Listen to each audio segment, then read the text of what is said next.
when the Federal Reserve creates $900 billion to buy an equivalent amount of United States government debt, it will do so with money that did not even exist that morning, that it simply created out of thin air. Now, when the Treasury, I'll give you the process in brief. When the Treasury buys United States government debt, U.S. government bonds, it adds these Treasury assets to its balance sheet, so that now the monetary base grows even more, in this case by another $600 or actually $900 billion. That's on the asset side of their books. What occurs, what do they create as a liability to offset it? They create an equivalent amount of bank reserves for banking institutions, for reserves that the banking institutions hold with the Federal Reserve. Now, this is a fractional reserve banking system in the United States, and the banks are empowered, required to keep a certain amount of reserve against future withdrawals, keep reserves with the Federal Reserve, and then they can loan out many times that amount of money over. So if the Fed increases the monetary base and creates $600 billion in reserves, the banks in a 10-to-1 fractional reserve system will be empowered to create $6 trillion in new money and new credit. So the monetary effects of the money creation of QE1 has not even begun to work its way into the system yet. I describe it in the Dollar Meltdown this way. If you ever go to the races, you see all the race cars lined up, right? And it's really noisy and it smells like, exhaust and so on. And they're all lined up, it's very loud, and their engines are racing, and then the lights go, red, red, red, red, red, green. But until the light goes green, nothing happens. And then, when the light goes green, they tear off in a fury of burning rubber and smoke. Well, that's the way it works with the monetary base, with the reserves that the private banks hold with the Federal Reserve. Once they begin making loans again, this is a powerful engine of massive creation of money and credit in the system. But in this case, QE1 hasn't even begun yet to work its way to be assimilated in the system and to show up in higher consumer prices, and they have doubled down now with QE2. You probably have noticed, you will certainly notice more that commodity prices, just the raw materials prices, well, everybody's noticed the price of gold and silver, that raw materials prices are beginning to move up. From October of last year to October of this year, some of the core food items, oats, wheat, corn, canola oil, up roughly 42% as a group. Energy costs, heating oil, natural gas, gasoline, up something like 32% October of last year to October of this year.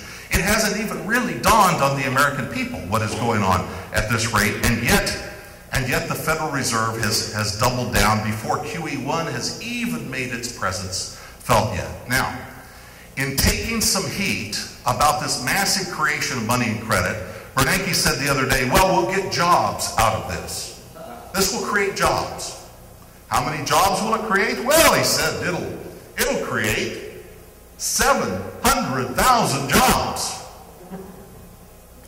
You can do the math. It's $857,000 per job. You have in this country, you have 15 million unemployed in America. You could give them all $40,000. You have zero unemployment. And they'd have money to spend. But indeed, that isn't how it works. I've spent just a minute on that. That's the monetary side of the equation, and I'll come back to that, but let me spend a minute on the fiscal side. This is your elected officials, Congress, the Treasury, the money that they authorize, the revenue they raise, and so on and so forth. Because we will have a new Congress in January, and I want to give you the real outlook for the new Congress. In an attempt to recapture the old magic from 1994 and the contract with America, John Boehner and the leaders of the House came up with the Pledge to America. And in the Pledge to America, they promised that in the first year, if you would give them Congress, if you would grant them the House of Representatives in the first year, they would cut $100 billion from our spending. Now, I looked at that and I laughed. I thought, they must be kidding me. $100 billion, it's nothing. Ladies and gentlemen, it's nothing. So here's what I did. You could go to the United States Treasury webpage, and they show you the debt to the penny. Now, they don't show you, the unfunded liabilities. They don't show you the real debt. But the visible debt, nearing $14 trillion that every congressman knows about. You can see it in Times Square. You see the U.S. debt thing up there in Times Square, the little sign. Everybody knows about it. You could go there and see the debt to the penny. So I said, okay, September 23rd, the new Pledge to America showed up in my newspaper. This is what they're going to do, $100 billion. Let's just bookmark this page and see how long it takes for the debt to grow by $100 billion. September 23rd, September 30th, a week later. And this is what they have promised to do if you give them the House of Representatives. Now, the Heritage Foundation, stalwart Republican organization, said, well, here's how we cut $343 billion eventually from the budget. So, so I go to the trouble, just because I know I'm going to come here and speak to you guys, so I go to the trouble to go through their suggestions. Now, people like Robert Higgs from the Independent Institute, Congressman Ron Paul, and a whole lot of other people will tell you that this nation spends $1 trillion a year on war and foreign spending. $1 trillion a year on war, and so Hillary Clinton can, steal other diplomats' credit card numbers and find out about the sex life of some woman in Argentina. That's $1 trillion a year. So I go through the Heritage proposal, right? Do you think they cut a penny from the empire? No. Of course not. Who funds them? Who endows chairs at the Heritage Enterprise? Why is there a major defense contractor in virtually every congressional district in the land? So, and then there was the bipartisan commission, right? These people suggested that they had a plan, they would cut $200 billion by the year 2015. Wait a minute. So this is 2010, 2011's right around the corner. My wife loses her job, I lose my job, we got a big problem, we got outgo, but we don't have the income, we got a problem, we're on the doorstep of insolvency. I know what we'll do. We'll cut 5%. $200 trillion or $200 billion is 5% of a $4 trillion budget in 2015. We'll cut 5% of our spending. Now, how serious are these people? And then to add insult to injury,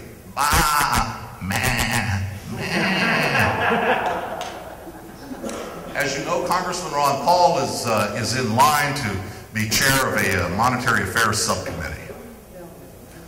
So yesterday Newsweek reported the story that Boehner and a bunch of his senior factotums are working furiously to figure out how to shut him down, not give him the seat, like Gingrich made sure he never got the seat, like all the Republicans made sure that he never asked the tough questions, like nobody ever wants the Fed to be audited, they'll all sign on to the bill when it's popular, but when it comes time to vote for it, they head for the tall grass.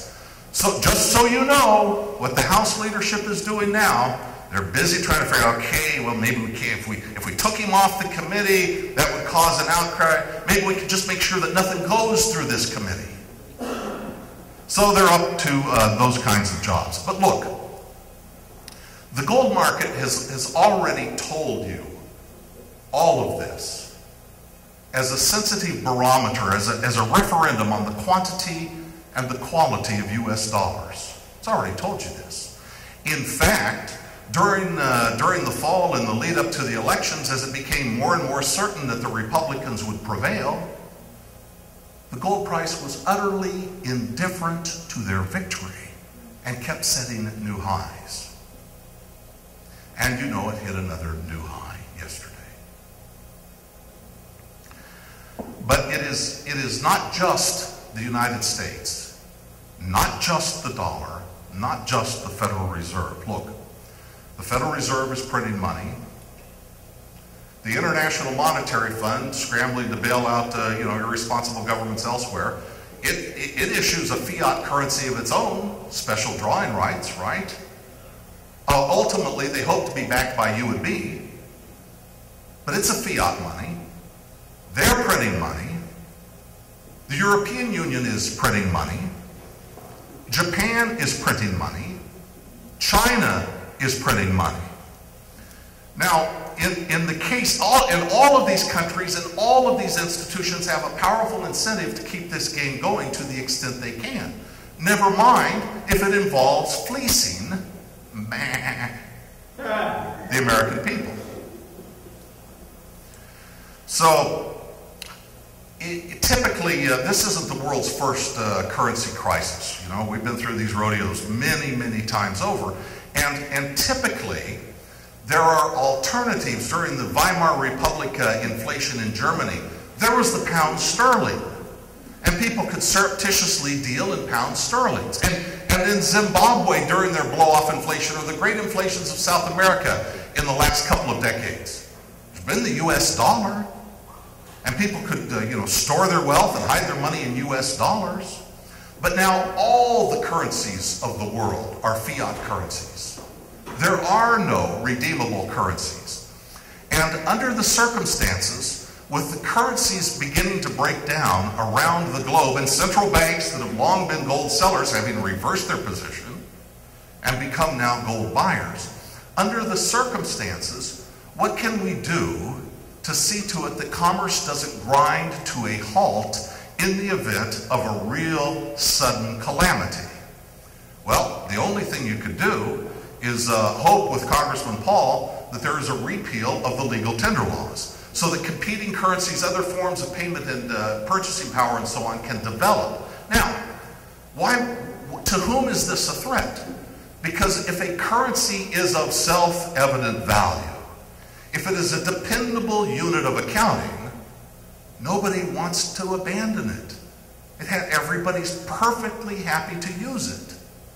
It's only when the currency is a dishonest unit of accounting, like a yardstick, that's 36 inches when you start, next year it's 34, 32, 28, 24. It's only when the currency is not to be trusted that legal tender laws suddenly come into play. But here in America we have legal tender laws, and the courts do not enforce gold contracts on the same basis that they would enforce dollar-denominated contracts. So as a consequence, instead of letting an alternative currency develop, that it would at least keep commerce going at some rudimentary level, you're not even allowed to do that. This throws sand in the gears of commerce, and all of our living standards suffer tremendously from it. So let me move forward to I guess what could be called the end game. You have a document dump from the Federal Reserve here over the last couple of days.